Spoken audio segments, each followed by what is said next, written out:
அம்மே நாராயணா, தேவி நாராயணா, லட்சுமி நாராயணா, பத்ரி நாராயணா, பகவதியே நமக. நமது ஆலயத்தில் நிறைய பதிவுகளை நாங்கள் உங்கள்கிட்ட பகிர்ந்திருக்கிறோம். அதே போல மக்களுக்கு விழிப்புணர்வுக்காக தான் இந்த பதிவு. அப்படி எடுத்துட்டீங்க அப்படின்னா, ஒரு மனிதனுடைய உடலில் அகோரி ஆத்மாவை ஏத்துவாங்க, சகோதரி திருநங்கை அவருடைய ஆத்மாவை ஏத்துவாங்க. இது எப்படி நம்ம ஏத்துறாங்க, செயற்கையா அப்படின்னு நீங்க எடுத்துக்கிட்டீங்கன்னா, இந்த பதிவுல அதாவது பன்றியின் வலது கால் எலும்பு அந்த சகோதரி திருநங்கை பிரேதத்தோட எலும்பாகவும் இருக்கலாம், அல்லது மாண்டு போன அகரியோட பிரேத எலும்பாகவும் இருக்கலாம். இந்த எலும்பெல்லாம் ஒன்றாக சேர்த்து எந்த நபருக்கு உடலில் ஏற்றுறாங்களோ அந்த நபருடைய காலடி மண்ணு, அல்லது அந்த நபருடைய முடி, அந்த நபர் பயன்படுத்தக்கூடிய துணி, இவை அனைத்தையும் சுரக்காய் கூடுன்னு சொல்லக்கூடிய அந்த சுரக்காய் கூட்டுக்குள் வைத்து அமாவாசை அல்லது பௌர்ணமி அல்லது அஷ்டமி நாட்கள் அல்லது கிரகண நாட்களில் பூஜை செய்வார்கள். அவர்கள் உடலில் செயற்கையாக ஏத்துவாங்க. அப்படி பார்க்கிறப்ப இந்த பூஜையை அந்த மந்திரவாதி நிறுவனமாகவோ அல்லது ஈரத்துணியோட உட்கார்ந்து பூஜை செய்வாங்க. இது ஒரு குடும்பத்தை கெடுப்பதற்காக. அந்த உடலில் செயற்கையாக ஏற்றும் பொழுது அதில் பாதிக்கப்பட்டவர்கள் அந்த ஆத்மா எப்படி இருந்ததோ அதற்கே மாறிடுவாங்க. அந்த ஆத்மா என்னெல்லாம் சாப்பிட தோணுதோ அதெல்லாம் அந்த நபர் பாதிக்கப்பட்டு சாப்பிட்டு இருப்பாங்க. இது அவ்வளவு சீக்கிரமா நம்ம கண்டுபிடிக்க முடியாது.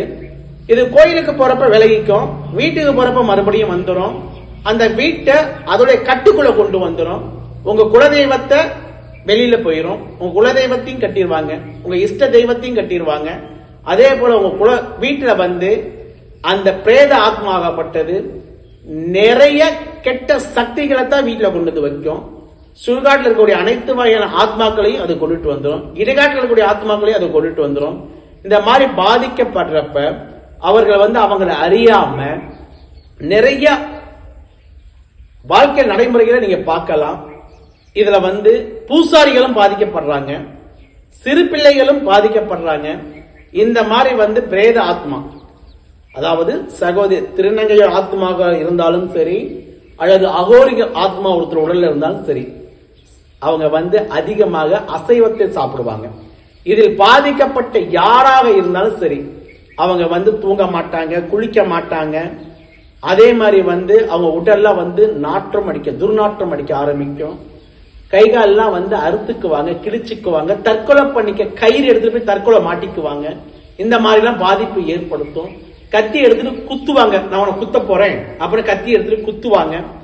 அதே மாதிரி பயமுறுத்துவாங்க. இந்த மாதிரி பாதிக்கப்பட்ட குடும்பத்துல, உங்க குடும்பத்துல பாதிக்கப்பட்ட எந்த நபராக இருந்தாலும், நிறைய பூசடை போய் செலவு பண்ணிட்ட சாமி போக மாட்டேங்குது, அப்படி இருந்தாலும் நமது ஆலயத்துக்கு அழைச்சிட்டு வாங்க. நிச்சயமாக முழுமையாக நமது அம்பாள் குணப்படுத்தி கொடுப்பா. அப்படி எடுத்துக்கிட்டீங்கன்னா எப்பேற்பட்ட கட்டுகளாக இருந்தாலும் சரி, அதை முதல்ல அம்பாள் வேரோட அழிப்பா. அழிச்சிட்டு அந்த எலும்புக்கெல்லாம் ஒன்னா சேர்த்து வச்சு அவங்க பிரயோஜனம் பண்ண பார்த்தீங்களா, அந்த பூஜையும் அம்பாள் அழிப்பா. அழிச்சிட்டு உங்க உடல்ல இருக்கக்கூடிய தீய சக்தியும் அம்பாள் அழிப்பா. அழிச்சிட்டு உங்க குழந்தைங்க, உங்க மனைவிய, உங்க கணவரை, உங்க பிள்ளைய உங்களுக்கே அம்பாள் குருதி பூஜை மூலியமாக திருப்பி கொடுத்துருவா. இதில் பாதிக்கப்பட்டவங்க மனக்குழப்பத்துல தான் இருப்பாங்க. அதை வச்சு நீங்க கண்டுபிடிச்சுக்கலாம். இந்த மாதிரி பேத ஆத்மா மூலியமாக பணத்துக்கு ஆசைப்பட்டு யார் உங்களுக்கு கெட்டது பண்ணியிருந்தாலும் நமது ஆலயத்துக்கு வாங்க. அதை அழிச்சு நமது ஆலயத்தின் நல்லது மட்டும் தான் செய்து தரப்படும், கெட்டது செய்யப்பட மாட்டாது. கெட்டது கேட்டு வராதீங்க. பாதிக்கப்பட்ட எந்த அன்பர்களாக இருந்தாலும் வாங்க. நிச்சயமா குருதி பூஜை மூலியமா நமது அம்பாள் உங்களுக்கு தீர்த்து கொடுப்பாங்க. ஐயா கவலைப்படாதீங்க. சாமி நான் நிறைய பூசல போய் ஏமாந்து வந்தேன், கவலைப்படாதீங்க. அம்பாளை நம்பி வாங்க. அவங்களே உங்களுக்கு சிறந்த மருந்து, அவங்களே உங்களுக்கு சிறந்த பாதுகாப்பு, அவங்களே உங்களுக்கு சிறந்த குருயா. அவங்களை நம்பி வாங்க. எப்பேற்பட்ட துஷ்ட சக்தியா இருந்தாலும் அழிச்சு உங்களுக்கு நிவர்த்தி செஞ்சு கொடுப்பா நமது அம்பாள், உங்க அம்பாள். நீங்க உரிமையோட அம்மான்னு கேளுங்க, அவ செஞ்சு கொடுப்பா.